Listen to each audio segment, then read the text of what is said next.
আজকে আমরা আলোচনা করব গ্রামারের একটি পার্ট ন্যারেশন নিয়ে। ন্যারেশন হলো এক ধরনের কনভারসেশন বা ডায়লগ যেখানে বক্তার উক্তি প্রত্যক্ষভাবে বা পরোক্ষভাবে প্রকাশ পায়। এখন সংজ্ঞানুসারে ন্যারেশন বাই স্পিচকে দুই ভাগে ভাগ করা যায়, একটা হচ্ছে ডিরেক্ট ন্যারেশন আর একটা হচ্ছে ইনডিরেক্ট ন্যারেশন। এখন ডিরেক্ট ন্যারেশন কি?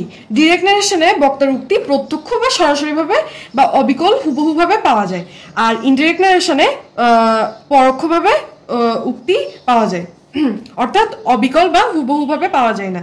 এখন ডিরেক্ট ন্যারেশনের কিছু পার্টস আছে, সেগুলো হলো স্পিকার, বক্তা, অর্থাৎ যেটা সাবজেক্ট হিসেবে কাজ করবে সেন্টেন্সে সেটাকে বলা হয় স্পিকার। আর যে ভার্বটা থাকবে সেটা হচ্ছে রিপোর্টিং ভার্ব। আর লিসেনার হলো শ্রোতা।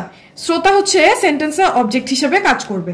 আর রিপোর্টেড স্পিচ হলো ইনভার্টেড কমার মধ্যে যে সেন্টেন্সটা থাকে সেটাকে বলা হয় যে রিপোর্টেড স্পিচ। এখন ডিরেক্ট ন্যারেশনের স্ট্রাকচারটা হয় কিছুটা এরকম: subject plus reporting verb plus object, তারপর কমা দিয়ে ইনভার্টেড কমার মধ্যে যে কোনো একটা সেন্টেন্স লিখলে, সেন্টেন্স বা স্টেটমেন্ট থাকতে পারে বা যে কোনো ধরনের সেন্টেন্সই থাকতে পারে, সেটাকে বলা হয় রিপোর্টিং স্পিচ। আর রিপোর্টিং স্পিচ সবসময় ইনভার্টেড কমার মধ্যে থাকে। উদাহরণ হিসেবে আমরা দেখতে পারি এটি। ডিরেক্ট ন্যারেশন দেখা যাচ্ছে যে হাবিব সেইড টু রুমা। এখানে হাবিব হচ্ছে সাবজেক্ট হিসেবে কাজ করছে, তার মানে সেই স্পিকার। আর রুমা হচ্ছে এখানে অবজেক্ট, তাহলে রুমা হচ্ছে লিসেনার। আর এখানে সেইড টু হচ্ছে reporting verb.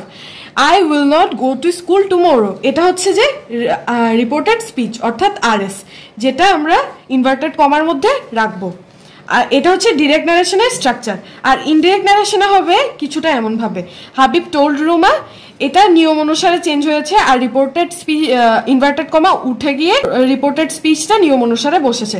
Habib told Ruma that he would not go to school the next day, এটা হচ্ছে ইনডিরেক্ট ন্যারেশনের স্ট্রাকচার।